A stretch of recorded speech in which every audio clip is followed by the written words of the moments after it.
Anyway, she was there. She'd been going for like 3 months. And she said she was with this elderly woman, and she was feeding her because she could no longer feed herself. She had Alzheimer's, and she was so far progressed in her Alzheimer's that she didn't remember how to feed herself.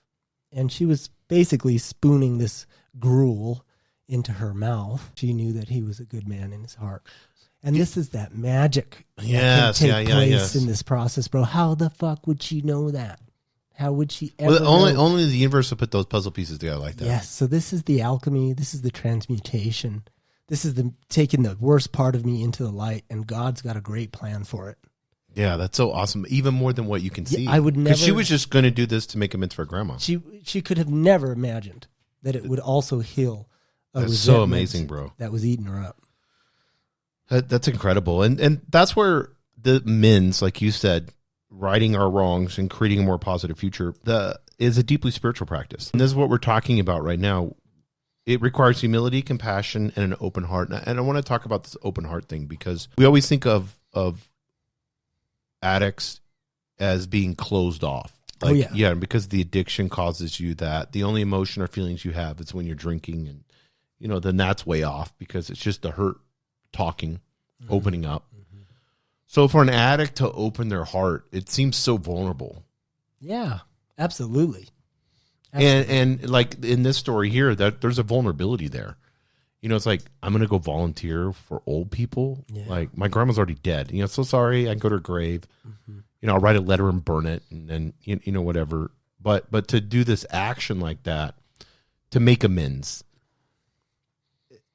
it's like meditating everything else. It's a spiritual practice. Absolutely, yeah.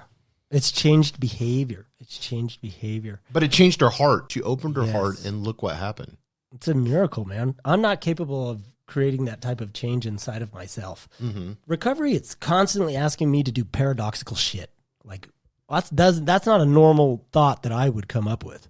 Like, it's very counterintuitive. But the amends open your brother's heart. And you need to hear the next one for the last episode for the story, but that allowed your brother to open his heart again, and then he helped you in a time of need. And then with your daughter and everything else. Yeah, we created this powerful relationship where he's my best friend. Yeah. And when we're going through this amends process, and we're talking about opening the heart and approaching others, if I can do that, if I can open my heart and if I can approach someone else in a vulnerable way, paradoxically, vulnerability is the way of strength. I'm coming to them more powerful than I've ever come to them before. In a more genuine way than I've ever come before. Now, if I can approach someone at that vibration of love, that vibration of healing, and that vibration of forgiveness, if that's my motive when I enter this conversation, 10 times out of 10, it goes well. Well, it's also, and our literature talks about this, it's also a ripple effect into the world. Oh my God. So that high vibration of love is a ripple effect, just as the negative vibration with the hurt was a ripple effect. Yeah.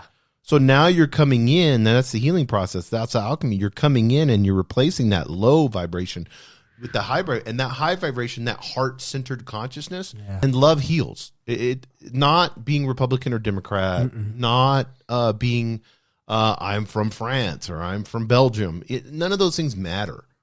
What matters is having love towards yourself and towards others. Like that's the greatest commandment, to love thy neighbor as thyself. So powerful, bro. So and Jesus summed it all up right there. Yeah. Yeah, because those are the two things. That's the amends process. That's the amends process. I come to someone else at the vibration of love and forgiveness and vulnerability, and then this magical thing takes place where, we talked in the previous episode about in my addiction, I'm the destructive tornado ripping through the lives of the people closest to me.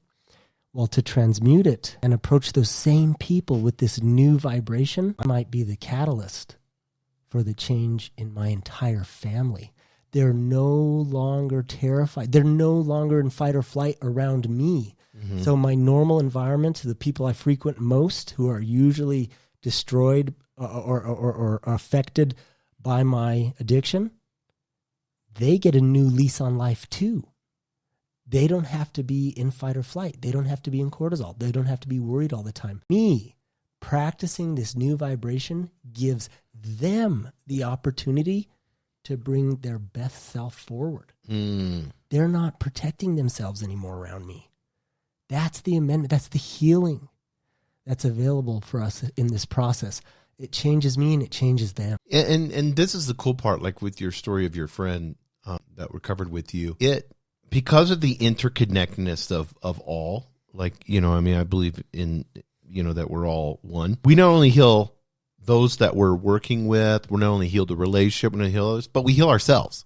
Yes. That's the crazy part. Absolutely. It almost seems selfish, but that's the way it goes. It heals you too. It's so beautiful, bro. I was told at the beginning of this process, we make a list, and I was told, don't you fucking put yourself on that list. And I was like, why? I really owe myself. I hurt myself a lot. And it was the wisdom. I'm so grateful that I was plugged into the wisdom and the guidance I received. They said, no, you don't understand. Making the amends, healing these relationships, that's the amends you make to yourself. Because people don't realize this. You can run to a tunnel and hide in it, or a cave, whatever, or a monastery. But the real work is being around others and serving them. We talk about this all the time. It's like we're in relationship with people, whether it's my work, whether it's my girlfriend, whatever it is. The real work is me practicing it out in front of her.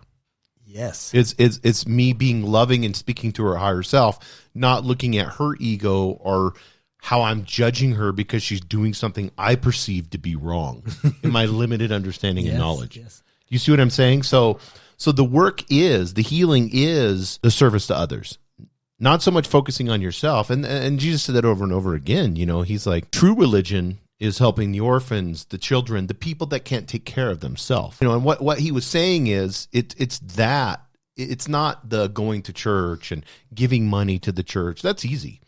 I could show up at a building, listen to some cool music, listen to a motivational speech, and then throw some money in the plate. Yeah. Then go home and kick the dog. Yeah, and then go home and kick the dog. My kids don't like me, and just be an asshole at work or whatever. But to actually look and say, hey, as a leader, like of a family or work or whatever, but for me as a leader, it's like, how can I love this person right now in the mistake that they perceive that they've made? How can we walk through this together and they be better at the end? And that's amends, it's like, but it works on me. Yes. That's the crazy part. It's healing. It's so cool. For all parties, it's healing. One of the things that you like is, you cannot, think your way into better living. You have to live your way into better thinking. So this starts with my action. I have to be willing to show up and behave differently. When I'm with her and when I'm in my relationship or with my partner and I want to behave selfishly, I want to behave judgmentally, it's that counter action that saves my ass.